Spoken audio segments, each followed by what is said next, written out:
Turkey's President Recep Tayyip Erdogan accused Mr. Macron of trying to deceive Ankara and meddle with terrorist Kurd organization People's Protection Units, YPG, which Turkey is fighting in the northern part of war-devastated Syria. Mr. Macron met with leaders of the People's Protection Units, YPG, and Syrian Democratic Forces, SDF, in Paris on Thursday, where he reportedly offered his country's support. A presidency statement said that Macron hopes a dialogue can be established between the SDF and Turkey with help from France and the international community.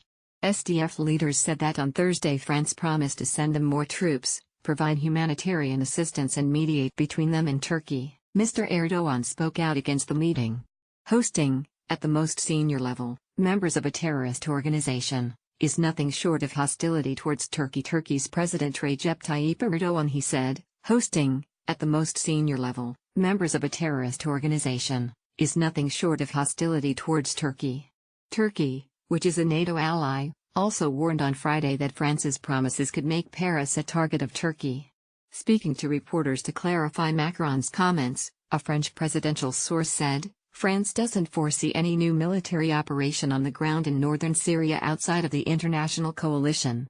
Explaining the relationship between the two countries in the context of the war in Syria, journalist Olivier Pio told France 24, Erdogan is in the habit of making strong statements with no response in kind.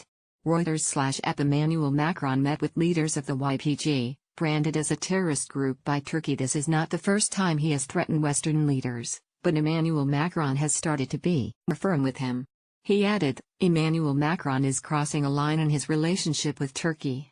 Until now, he expressed concern and warned President Recep Tayyip Erdogan that he had to pay attention to the stability of the region. But it's become clear that Ankara's goal is to capture the 900-kilometer frontier in northern Syria, all the way to the town of Qamishli, to rid the region of terrorists. The YPG is considered by Turkey an extension of the Kurdistan Workers' Party, PKK, which has been rebelling against the Turkish government since 1984, calling for the independence of Kurdistan. Erdogan said this move could make Paris a target of Turkey. Michel Declos, former French ambassador to Damascus, said, this meeting is a way for Macron to mark his concern about Turkey going against its own allies' interests. The YPG makes up a large portion of the SDF, the group which has been fighting ISIS alongside the US-led coalition in Syria that includes France. Mr. Macron's decision to meet leaders of the YPG has been seen as part of a broader push by France to resolve the 7-year-long war in Syria. It comes after the French president call with US President Donald Trump, during which Mr. Trump urged him to enhance cooperation with Turkey to resolve strategic challenges in Syria, according to the White House.